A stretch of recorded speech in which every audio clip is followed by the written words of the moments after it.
धनिष्ठा भट्टाचार्य जी और पिछले वीडियो में मैंने आपसे बोला था कि मैं एक डिफरेंट सब्जेक्ट के साथ आपसे मिलूंगी। तो आज मैं लेकर आपके लिए बायोलॉजी का एक interesting topic nutrition in plants. तो ये जो टॉपिक है ये क्लास 6, 7, 8 आईसीएसई, सीबीएसई, एसएससी सारे बोर्ड्स और क्लासेस में है, तो आपको वो टेंशन लेने की जरूरत नहीं है। तो आज हम जो न्यूट्रिशन प्लांट्स में पढ़ने जा रहे हैं वो है introduction, mode of nutrition and photosynthesis. तो हम पहले शुरू करते हैं इंट्रोडक्शन से। तो न्यूट्रिशन इन प्लांट्स, उसमें से न्यूट्रिशन होता क्या है? वो प्रोसेस होता है of taking the food inside the body and utilizing it for growth and materials for repair of damaged cells। वही बस न्यूट्रिशन का डेफिनेशन। तो हम ये न्यूट्रिशन लेते क्यों है? हम सब ह्यूमंस, एनिमल्स एंड प्लांट्स एक कैटेगरी में कैटेगराइज्ड होते हैं, वो है ऑर्गेनिजम्स। और ये ऑर्गेनिजम्स को फूड की बड़ी जरूरत होती है अपने आप को ग्रो करने के लिए, एनर्जी लेने के लिए। तो फूड हम लेते क्यों है वो हम 3 पॉइंट्स में समझेंगे। पहला है टू ऑब्टेन एनर्जी। वो जो ताकत होती है ना वो खाने से हमें मिलती है, जो सबको पता है। सेकंड है टू गेट मटेरियल्स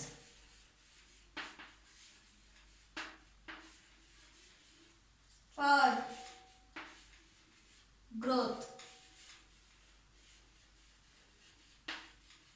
दूसरा है मटेरियल्स फॉर ग्रोथ। मटेरियल्स का मतलब होता है वो fats, proteins, vitamins, minerals, calcium.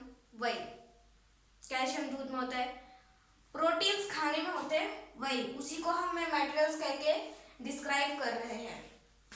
और तीसरा है और कुछ मटेरियल्स, टू गेट मटेरियल्स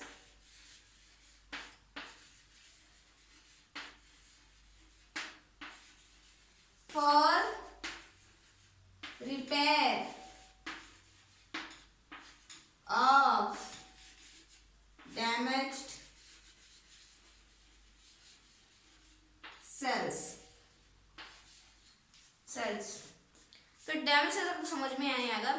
हमारे अंदर की जो इनर एबिलिटी होती है उसको बढ़ाने के लिए मटेरियल्स, वही मिनरल्स, विटामिन्स, प्रोटीन्स, कैल्शियम, वही सब वही। तो ये जो न्यूट्रिशन होता है ये प्लांट्स अपने आप से ओन करते हैं। देखो ना प्लांट्स, वो जो a process by which the plants get their own nutrition is photosynthesis. बहुत सारे क्लास में पढ़ा होगा फोटोसिंथेसिस। तो उसी से ये प्लांट्स अपने लिए खाना ओन करते हैं टू गेट न्यूट्रिशन। और जो हम होते हैं ह्यूमंस, एनिमल्स, वही सब, वो इन प्लांट्स पर डिपेंड होते हैं अपने खाने के लिए। तो ये जो न्यूट्रिशन है ये भी कुछ डिफरेंट तरह के होते हैं, उसको हम कहेंगे मोड ऑफ न्यूट्रिशन। इंट्रोडक्शन तो हो गया, अभी हम आते हैं मोड ऑफ न्यूट्रिशन पे। तो मोड ऑफ न्यूट्रिशन तो वैसे बहुत सारे प्रकार के होते हैं। तो आज हम जिन प्रकार के बारे में बात करने जा रहे हैं वो है ऑटोट्रॉफिक एंड हेटरोट्रॉफिक। यहाँ मैं लिख देती हूँ, मैं ऑटोट्रॉफ्स एंड हेटरोट्रॉफ्स लिखती हूँ। ऑटोट्रॉफ्स एंड हेटरोट्रॉफ्स उनको कहते हैं जो ये न्यूट्रिशन करते हैं। Autotrophs and heterotrophs.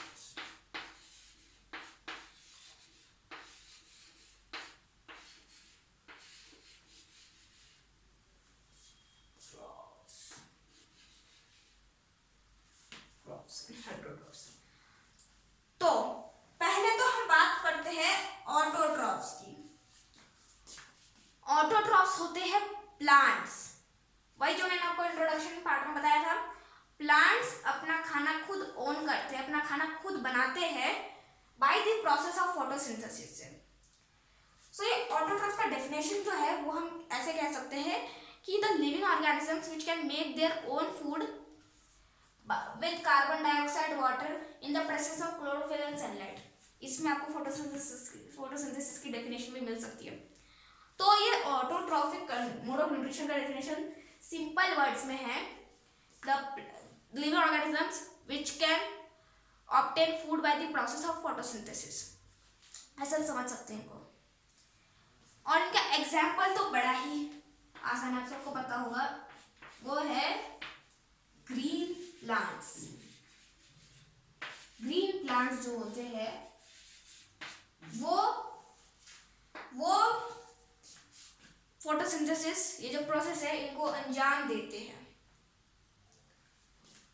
तो मैंने आपको ग्रीन प्लांट्स क्यों बोला, क्योंकि the most important ingredient for the process of photosynthesis to make is chlorophyll. Chlorophyll is a green pigment.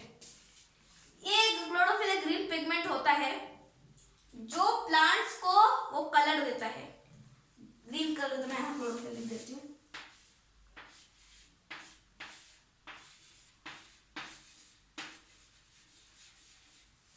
Chlorophyll, वह सर क्लास में पढ़ा होगा। Chlorophyll is a green pigment which gives the green color to the plants, इसलिए मैंने बोला green plants। देखो अगर chlorophyll होगा नहीं तो आपको बाकी के न्यूट्रिएंट्स भी, तो आपके बाकी के न्यूट्रिएंट्स भी किसी काम के नहीं है। Chlorophyll is the main ingredient to make up the process of photosynthesis. तो ये तो हो गए ऑटोट्रॉफ्स हो गए। अभी हम बात करते हैं हेटेरोट्रॉफ्स की। हेटेरोट्रॉफ्स क्या होते हैं? Heterotrophs are organisms which cannot make their own food and are depend on the green plants for their food। ये जो heterotrophs होते हैं ये बहुत डिपेंडेबल होते हैं, ये ग्रीन प्लांट्स पे डिपेंड करते हैं अपने फूड के लिए। जैसे कि एग्जाम्पल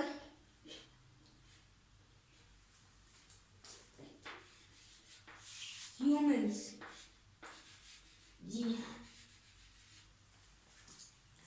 ह्यूमंस, हम प्लांट्स पर डिपेंड करते हैं अपने खाने के लिए।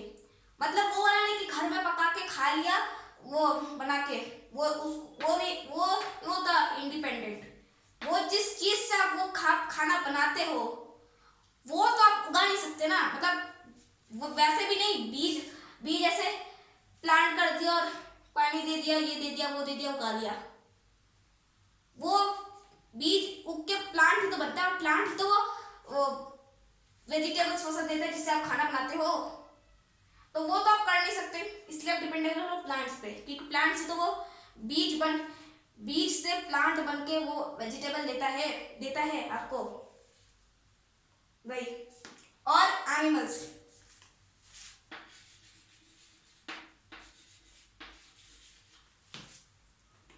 animals are also depend on the green plants for their food।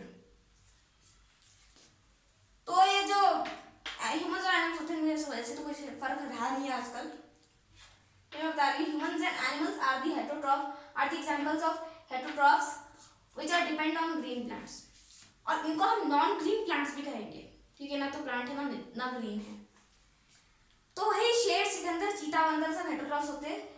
और सारे प्लांट्स जो कि हम कह सकते हैं पौधे, वो होते हैं वो ऑटोट्रॉफ्स। तो ये हेटेरोट्रॉफ्स होगा। ये दोनों अगर आपका क्लियर हो गया तो हम अपने नेक्स्ट टॉपिक की ओर बढ़ते हैं जो है फोटोसिंथेसिस। फोटोसिंथेसिस का आधा मतलब तो आपको यही सब पता चल गया होगा। मैम एक बार कर लेते हैं, खत्म हो गया फोटोसिंथेसिस।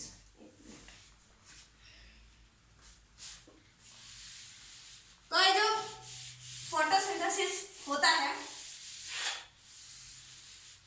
वो they are owned by the green plants. Green plants उसको ऑन करते हैं। They make food by the process of photosynthesis. तो मैंने वही बताया था यहाँ मोड ऑफ न्यूट्रिशन में कि the process by which the green plants और the living organisms make their own food by the process of photosynthesis with carbon dioxide and water in the presence of chlorophyll and sunlight is called photosynthesis। जो main ingredients होते हैं photosynthesis के लिए, photosynthesis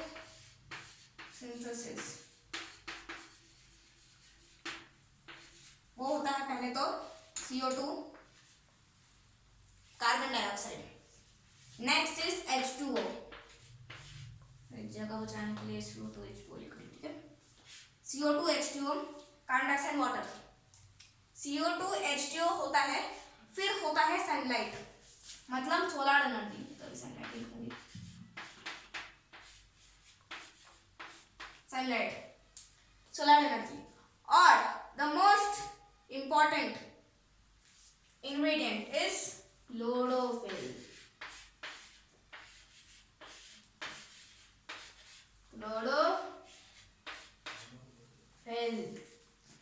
chlorophyll. तो ये सारे ingredients है CO2 H2O sunlight chlorophyll. ये फोटोसिंथेसिस के प्रोसेस को अंजाम देने के लिए यूज में आते हैं। तो आप इस फोटोसिंथेसिस के डेफिनेशन को एक आसान से इक्वेशन से याद रख सकते हो। देखिए CO2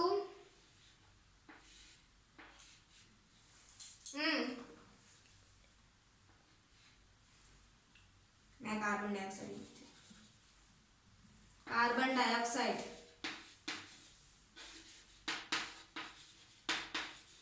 plus water,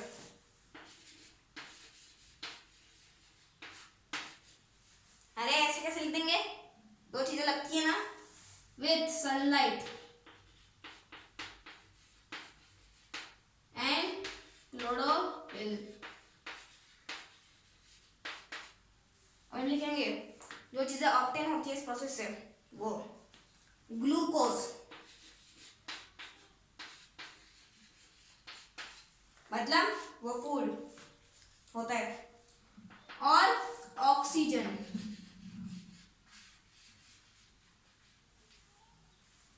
carbon dioxide plus water with sunlight and chlorophyll to glucose plus oxygen. तो ये इक्वेशन में कार्बन डाइऑक्साइड कहाँ से मिलता है ये प्लांट्स को, ये कार्बन डाइऑक्साइड एंटर करता है लीव्स में से। लीव्स के अंदर माइक्रोस्कोप से अगर आप देखोगे तो एक टाइनी चुट जैसे ऐसे पोर्स प्रेजेंट होते हैं, जिनको हम कहेंगे स्टोमा, और जिनको हम कहेंगे स्टोमा छोटा है, स्टोमा और स्टोमेटल पोर्स और स्टोमेटा। तो ये प्रेजेंट होते हैं on the surface of the leaves, वो लीव्स के सरफेस में प्रेजेंट होते हैं, जिनमें से वो एंट्री का डोर होते हैं। वो जो कार्बन डाइऑक्साइड है वो इन्हीं के अंदर से लीव्स के अंदर एंटर करता है, लेकिन उनको कोई कुछ तो अट्रैक्ट करता होगा ना। तो ये जो क्लोरोफिल है ये उस कार्बन डाइऑक्साइड को अपने अंदर लाता है लीव्स के अंदर थ्रू द स्टोमेटल पोर्स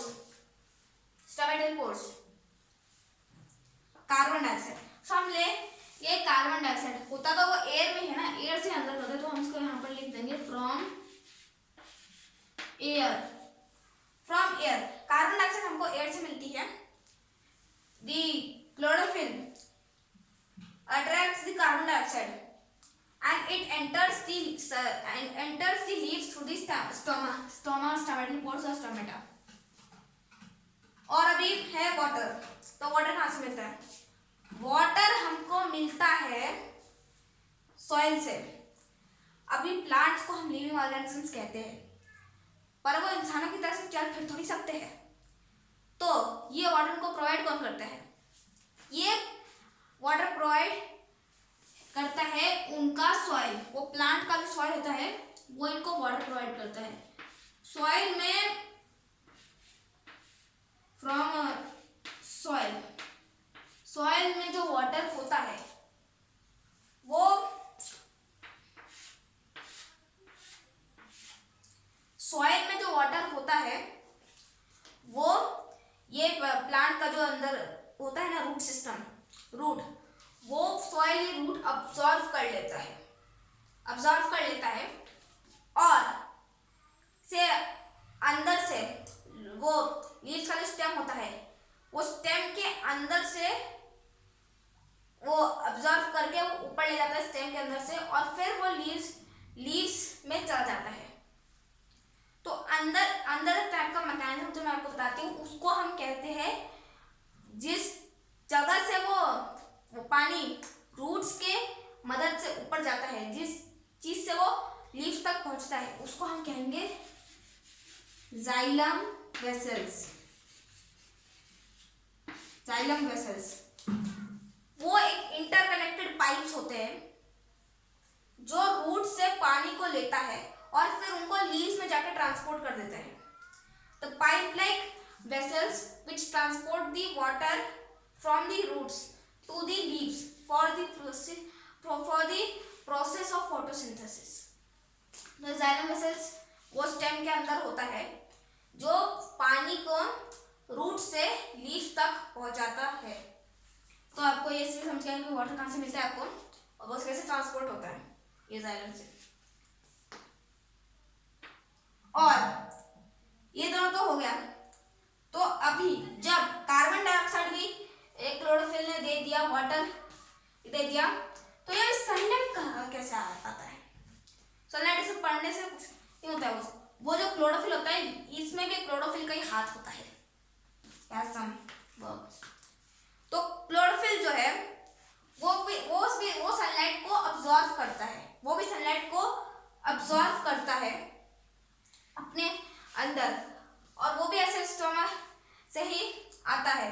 तो सनलाइट के रूप में सोलर एनर्जी ये अब्सॉर्ब करता है और जब वो फोटोसिंथेसिस के साथ मेकअप होता है तो बन जाता है chemical energy. Chemical energy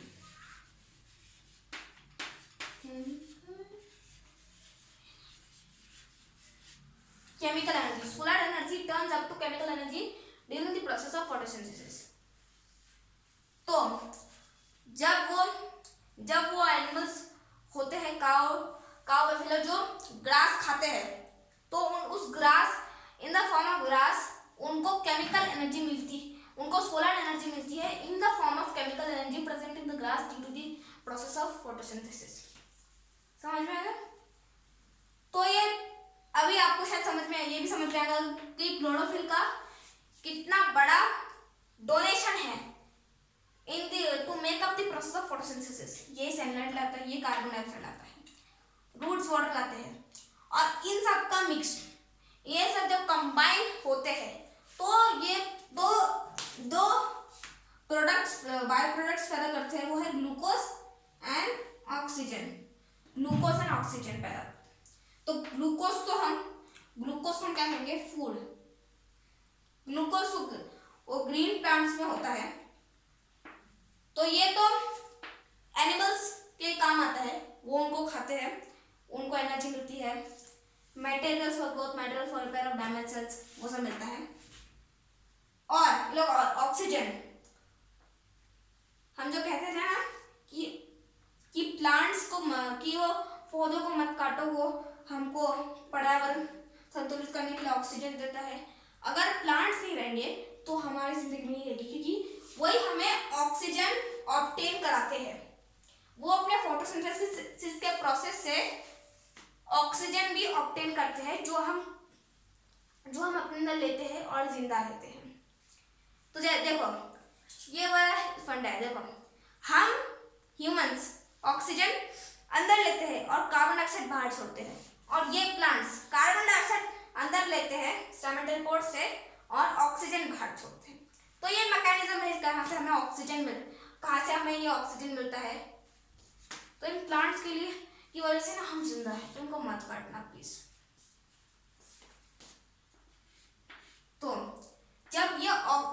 oxygen भी स्टोमेटल पोर्स के जरिए बाहर आता है। ये स्टोमेटल पोर्स का फंक्शन सिर्फ एक है, मैं बता दे रही हूँ, कार्बन डाइऑक्साइड को अंदर लेना और ऑक्सीजन को बाहर छोड़ना। जब कार्बन डाइऑक्साइड अंदर हो जाता है फिर जब ऑक्सीजन बाहर चला जाता है तो ये स्टोमेटल पोर्स क्लोज हो जाते हैं। क्लोज करते हैं उनको गार्ड सेल्स। इनके इर्द गिर्द होते हैं गार्ड सेल्स जिनको पता होता है कि जब कब कार्बन डाइऑक्साइड आने वाला है, कब ऑक्सीजन जाने वाला है। तो जब कार्बन डाइऑक्साइड आता है तो ये इसको खोल देता है। जब ऑक्सीजन बाहर जाता है, जब ऑक्सीजन बाहर जाने वाला होता है तो उसको भी खोल देता है। Only for transportation of carbon dioxide and oxygen. ये दोनों का अगर कुछ ट्रांसपोर्टेशन हुआ नहीं तो ये बंद ही रहेगा। It will be close only. तो ये ऑक्सीजन और ग्लूकोज आदि बाई प्रोडक्ट्स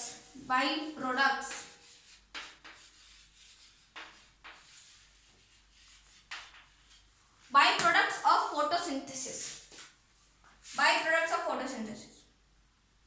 और ये फोटोसिंथेसिस का भी बहुत बड़ा काम है। अगर फोटोसिंथेसिस नहीं होगा तो हमको ग्लूकोज नहीं मिलेगा, ग्लूकोज नहीं होगा तो ऑक्सीजन नहीं होगा, ऑक्सीजन नहीं होगा तो हम भी नहीं होंगे। तो ये फोटोसिंथेसिस बड़ा जरूरी है। और सबसे बड़ा, प्लांट्स नहीं होंगे तो फोटोसिंथेसिस होगा कहाँ? तो plants, so don't do deforestation, do afforestation. तो अभी आज हमने पढ़ा introduction, modes of nutrition and photosynthesis. और अगर आपको ये पार्ट बायोलॉजी का पसंद आया तो प्लीज ये देखो इधर, like share and subscribe, comment भी करना। थैंक